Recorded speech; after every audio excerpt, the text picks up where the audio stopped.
Hello,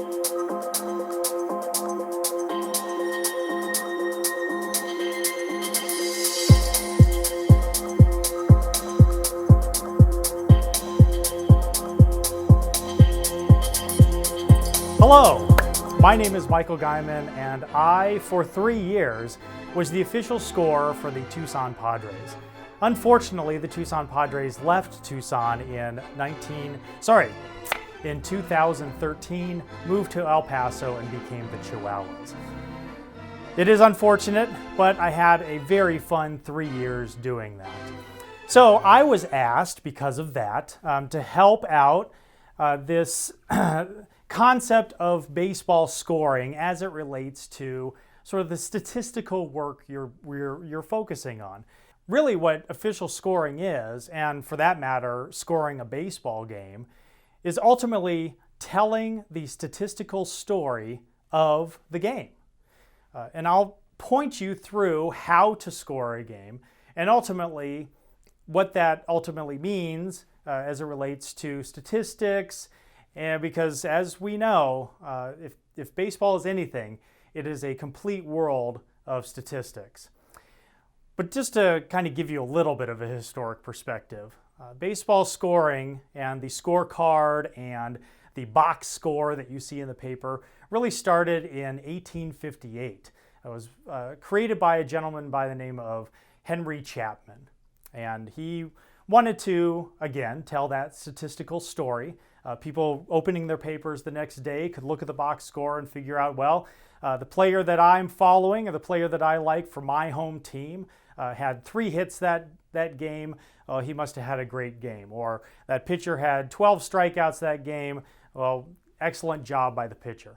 And so over time it has developed. But another interesting component that Henry Chadwick developed or invented was the notation for a strikeout. So as you will learn today, there are many notations for hits, runs, errors, you name it, ground outs, fly outs, lots of notations, but they had to figure out what to do when someone struck out. And so he was the one that invented the K for the strikeout. And basically the story goes, he decided that I guess maybe arbitrarily, some people say that S for strikeout was taken by something else. So he decided that he would use the K, the last letter in the word struck, as the symbol for strikeout. Again, not too sure why, but we can kind of make up our own history from that. All we do know is that he invented that symbol. Now, what is a scorecard? This is what a typical scorecard looks like. This is actually a scorecard from the last Tucson Padres game, I believe dated August 28th, 2013. Lists the players over here, as well as their replacements, pinch hitters, pinch runners. As you can see, each inning is categorized. They only had to play 8 innings because they were ahead in the top of the 9th and stayed that way. So as I talked about, we will go through each of these, maybe not each of these, but some of these notations, because this may look like a foreign language to you. But by the end of this, hopefully you'll have a much better understanding of the types of things that occurs during the game and how those are notated, as well as at the end of the game tabulating what that batter did, and down here what that pitcher did. Scorecards come in a variety of shapes and sizes. This one, because I was the official scorekeeper, has a lot more information than maybe your typical scorecard. But you can actually find these scorecards on the internet. You can print them out. Typically when you go to a baseball game, like University of Arizona game, they're nice enough to actually hand out free scorecards at their table right outside the gate as you enter. Theirs is much more simple. It doesn't have all this information, but it still allows you as a spectator to notate what happens during the game as it goes along. So now we need to talk about the positions, because the numbers of the positions are critical to scoring. So the pitcher is number 1. The catcher is number 2. Fun little fact, that is called the battery. The pitcher and catcher are known as the battery. They are labeled 1 and 2. Then it kind of goes around in a sort of serpentine pattern from there. The first baseman is a 3, the second baseman 4, third baseman 5, jumps back to the shortstop, who is position number 6, and then the outfield reads like a book from left to right, 7, 8, and 9, left field, center field, right field, respectively. So now that we know that, we are actually going to erase these numbers, and we will refer to them. We're also going to take this out because this is what you typically see when you get a scorecard, say at a University of Arizona baseball game. You basically just see this diamond. Again, going around the positions, first, second, third, home. And we're going to have a little bit of fun. We're going to go through an actual parts of a game. So we are going to, what I've chosen is the May 5th game, 2017, Cinco de Mayo. It was the University of Arizona, actually the Washington Huskies versus the University of Arizona.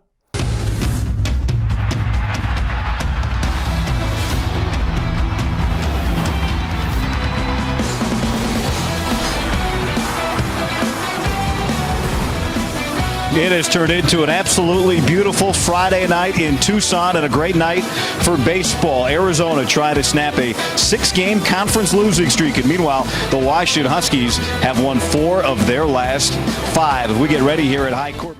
And spoiler alert, the University of Arizona won that game 5-4 in the bottom of the 9th, which will be one of our plays. But to get there, the first play you're going to see is Oliva is going to single up the middle in the bottom of the 3rd inning, scoring 2 runs. He actually scored on that play, Boyd and Lewis.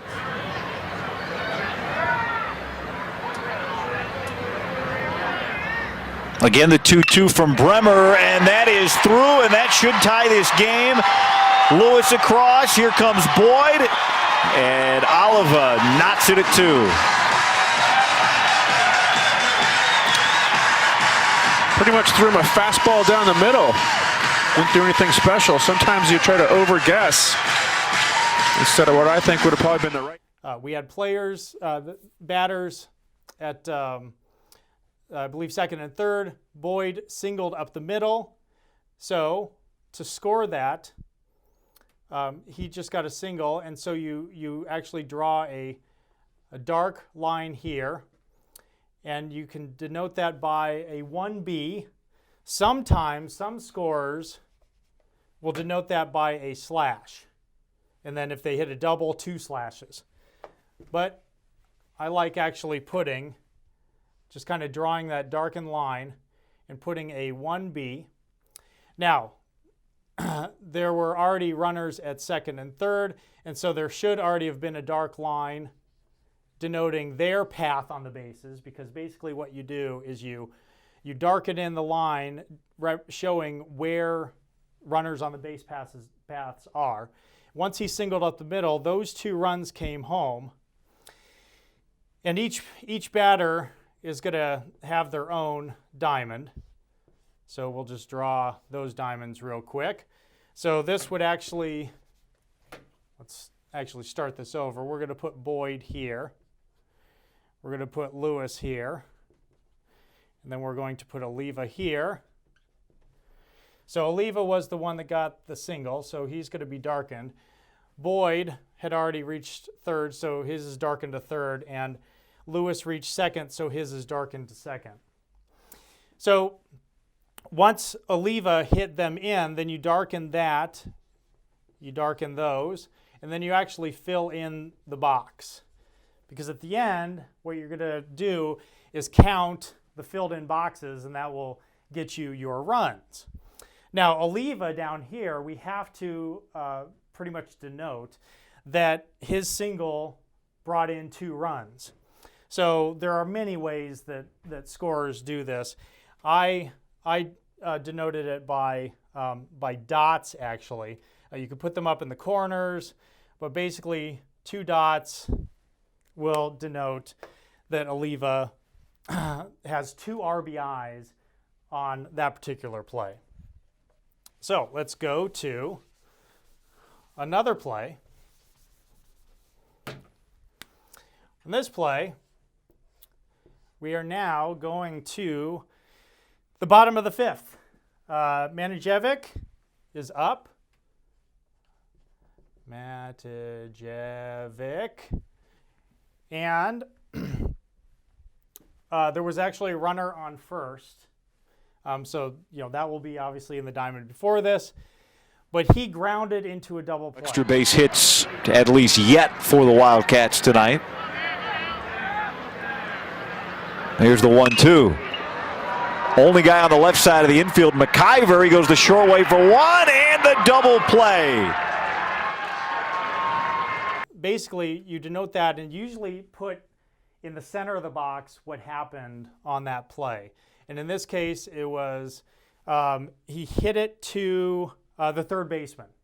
So it's denoted as a 5, because remember our third baseman is a 5. 4. He threw it to the second baseman, who then threw it to the first baseman. So grounded into a 5-4-3 double play. Again, those numbers are critical so that you can figure out at the end of the game how those plays transpired. Now, in the box above that, that runner who was on first, you can kind of do a halfway line. He was out 5-4, and that was 1 out.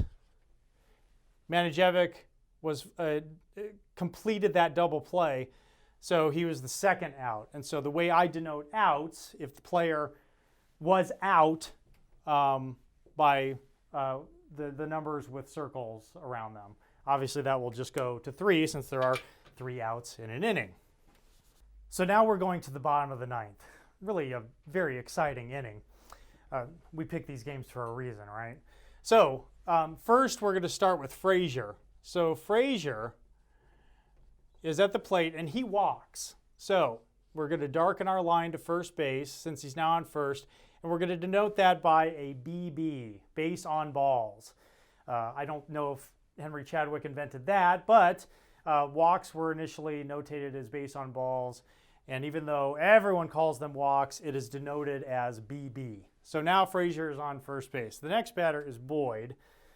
And Boyd, unfortunately, grounds out to he reaches on a fielder's choice. So he does reach first base, but he actually grounded it to the second baseman. So just like in our double play, we're going to go halfway, and he grounded the second baseman who threw it to the shortstop.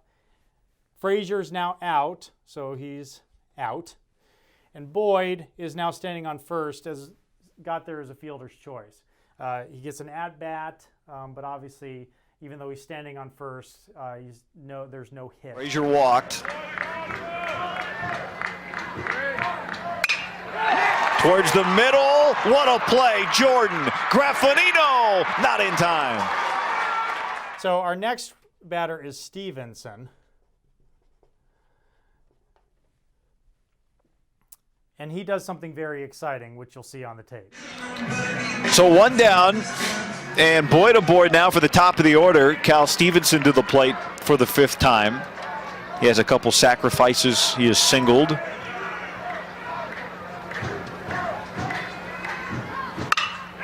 And he hammers this one way back there to right, and gone. A walk-off home run. The first home run for either team tonight ends it.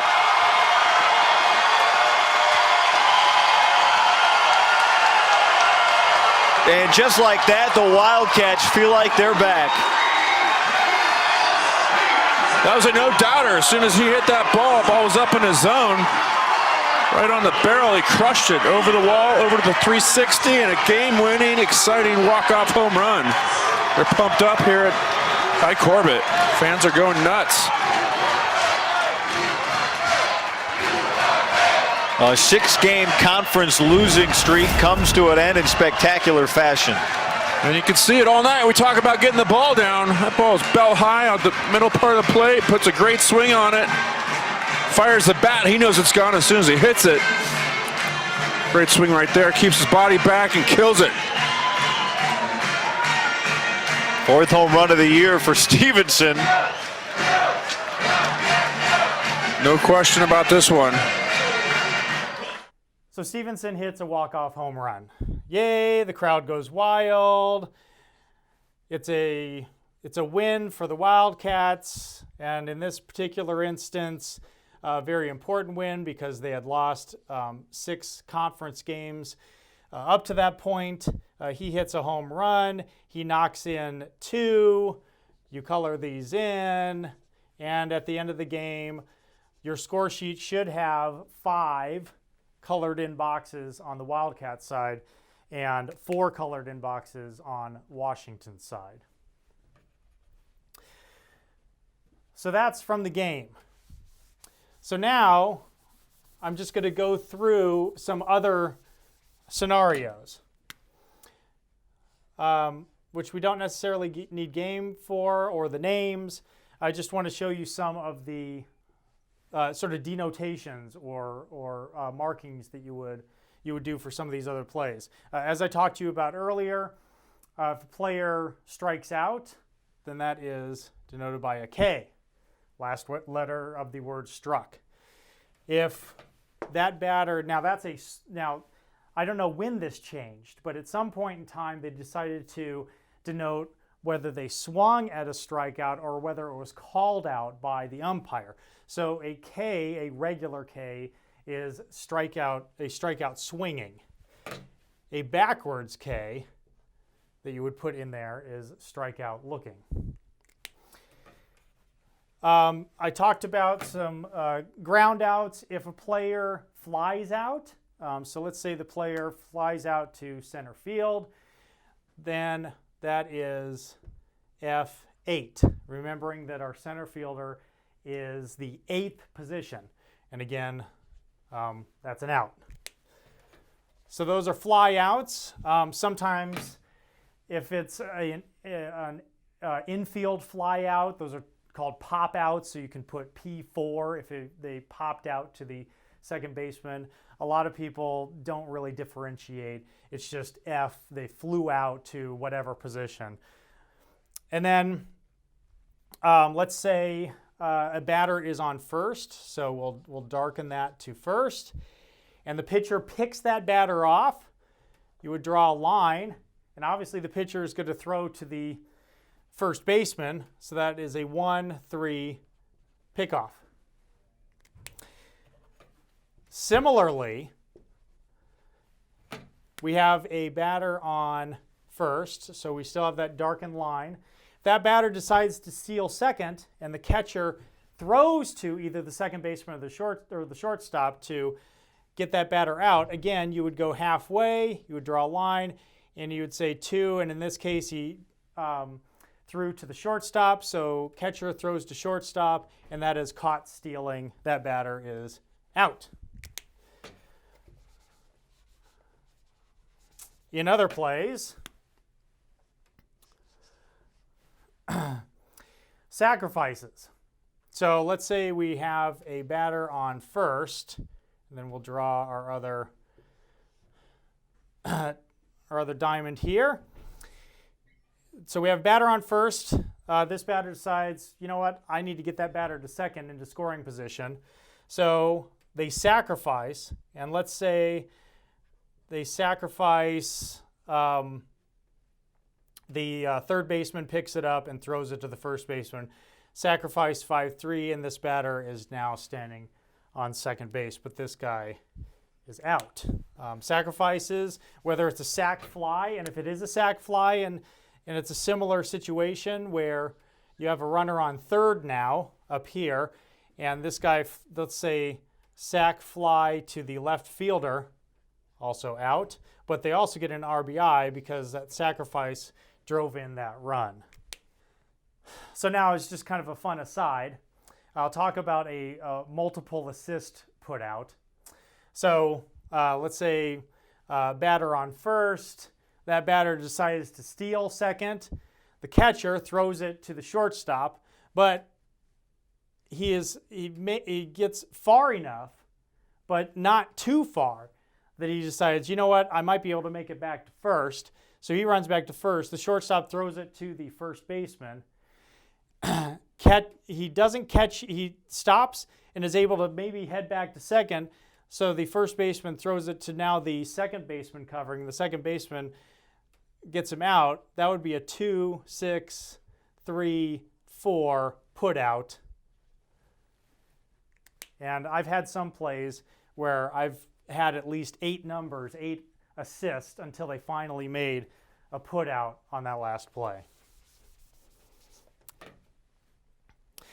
So now let's roll over to the sort of statistical side of all of this. So again, you go through a game, you're sitting there, you're eating your peanuts.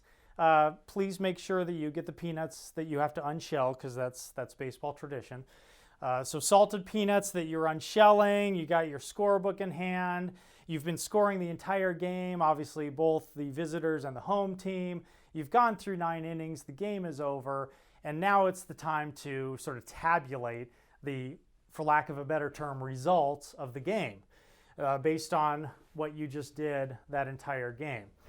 So the batter statistics, you typically have how many times they were at bat, the runs, and that is when a batter has actually reached home, they are credited with a run. So how many times that batter actually came home, how many hits they had during the game, how many RBIs, runs batted in during the game, how many strikeouts, and then how many walks that batter had that game.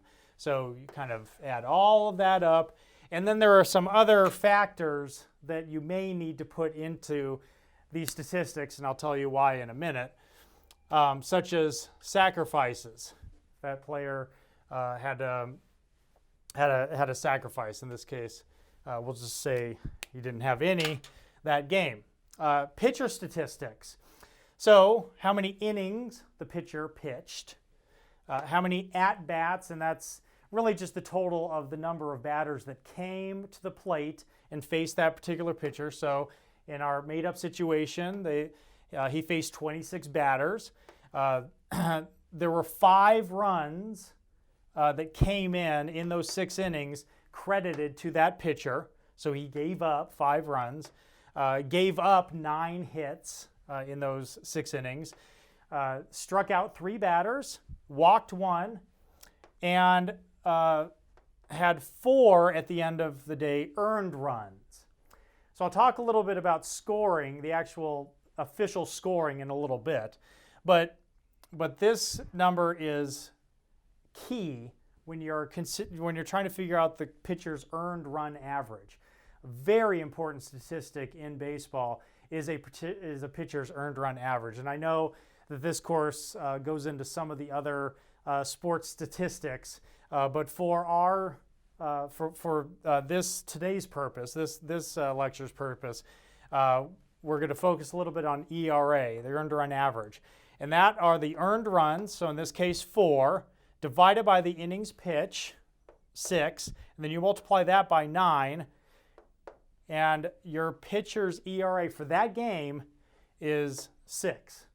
And actually, this probably should be, if we want to get really technical, 6.00, because ERAs typically have 2 decimal points after that. And of course, this is just one game. If we add up all the pitcher statistics of that individual pitcher, that ERA, the average is going to change, because the game before this pitcher may have given up 2 earned runs.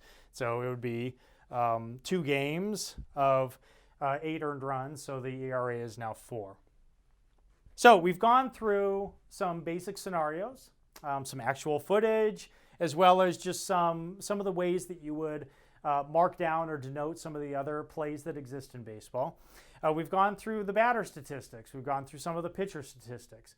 Now I want to talk a little bit about official scoring, the work that I did for 3 years for the Tucson Padres. This is the official rule book, so as you can see, it's a little old.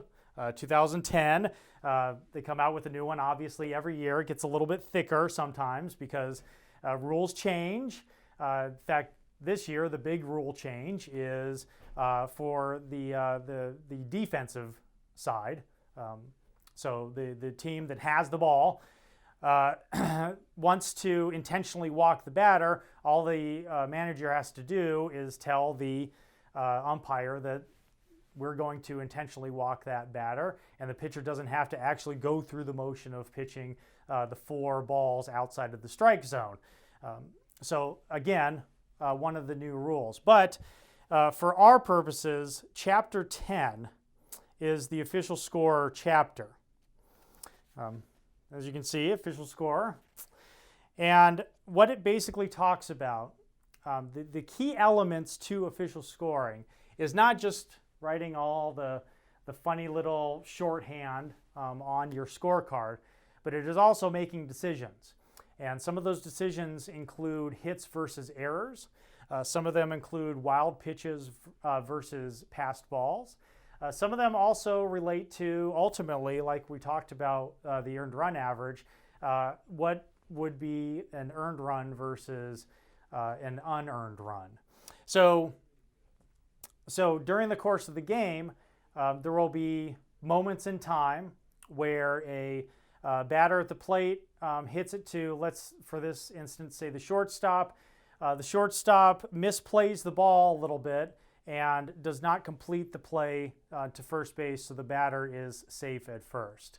Well, the official scorer has to make a judgment, and I wish I could say that there's some objectivity to this, but it's a very subjective call because at the end of the day, the official scorer has to decide, was that batted ball a routine play, which sometimes you need to figure out that play. You need to know maybe that player's ability, that defensive player's ability, and also according to the official score section in the rule book, the only time that you can really charge an error is on a physical play.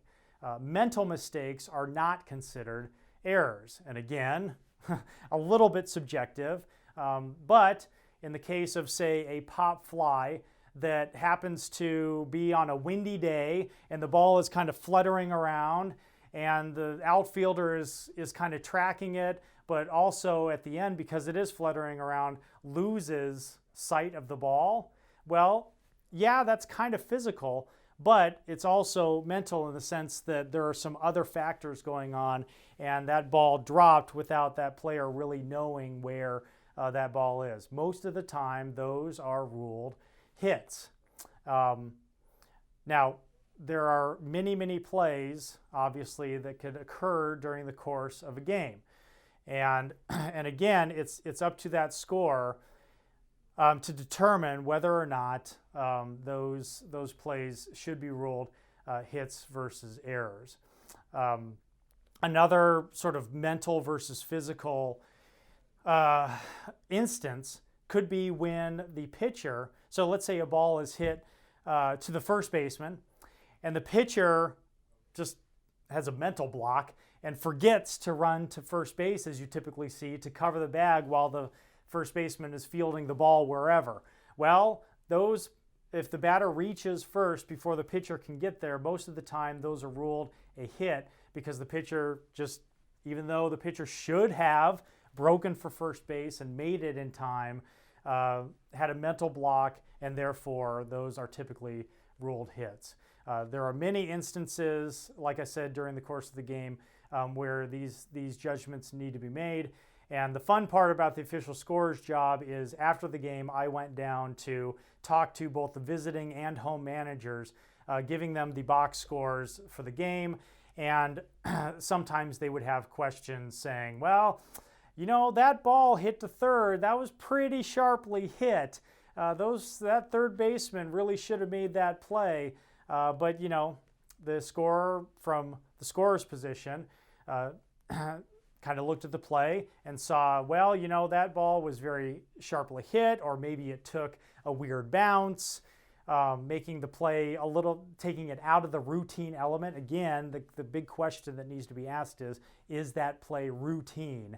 There are other factors that could come into play, but it was interesting, the discussions that I would have with the managers, obviously knowing when I walked into the manager's office that those managers are going to do what they can to fight for their player who maybe needs to get a couple additional batting average points, or for their pitcher who needs to lower their ERA if a run was scored on a play that they thought should be ruled an error, which would reduce the pitcher's earned runs.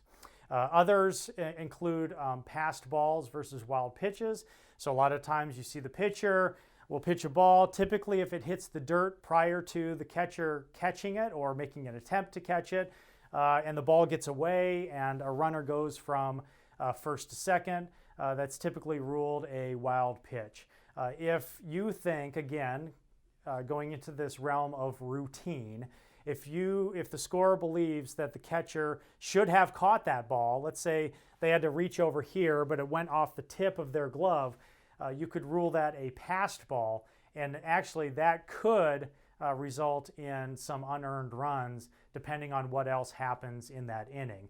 Wild pitches do not affect the runs versus unearned runs, but the pass balls can. And again, that's all laid out in here. I don't think we have a whole lot of time to go into those details, but those are some of the scoring issues. At the end, so now we've done everything. We have looked at the statistics. We have finished our scorecard. We have, even as a spectator, thought, maybe that official scorer should have scored that a little bit differently. But, I'm going to trust the official score, and I'm going to fill out my scorecard based on the decisions that were made during that game. At the end, you need to balance your scorecard. This is a critical component, and again, related to statistics. This is the formula that balances your scorecard. You have at-bats, so you total up from the batter's column how many at-bats there were in that game, plus walks that were issued, plus hit by pitches. So again, that's another scoring statistic that can go on the side of your little diamond. If they reach first base, hit by pitch, you would just put HBP, and that would show up in the batter statistics. Plus any sacrifices, whether they were sacrifice bunts or sacrifice flies. Plus interference. So if there was any interference or obstruction during the game, that needs to be accounted for. So let's say batter swings and misses and gets in the way of a catcher because there's a runner on first, and that runner was going. If the umpire rules that batter got in the way of the catcher trying to throw the runner out at second, they can call that an interference. Both runners are out, but that would show up in our interference statistic. So those added up need to equal the runs during the game, how many players were left on base. So at the end of each inning, if there was a runner on first and second when the third out was made, there are two left on base. And at the end of the game, you will add up your left on base and put it into this category. And then you add that to the number of putouts. Well, putouts is pretty simple. In a 9-inning game, if both teams go the full 9 innings, there are 27 putouts on each side. If the home team is ahead, then there's 24 putouts on one side and 27 putouts on the other. But putouts is one or the other, unless of course it goes extra innings, and then you just add however many more putouts there were, 3 per inning, obviously. So that is how you balance the scorebook. At the end of the game, we have finished our scoring section. Learned about a variety of different plays, probably not the full scope of what all of scoring entails, but at least provided you with enough basics so that when I go to my next either University of Arizona game or Diamondbacks game or wherever I happen to be, I hope I see more individuals with pencil and paper in their hands scoring the games. And again, I really hope this has been instructive, and thank you very much for your time.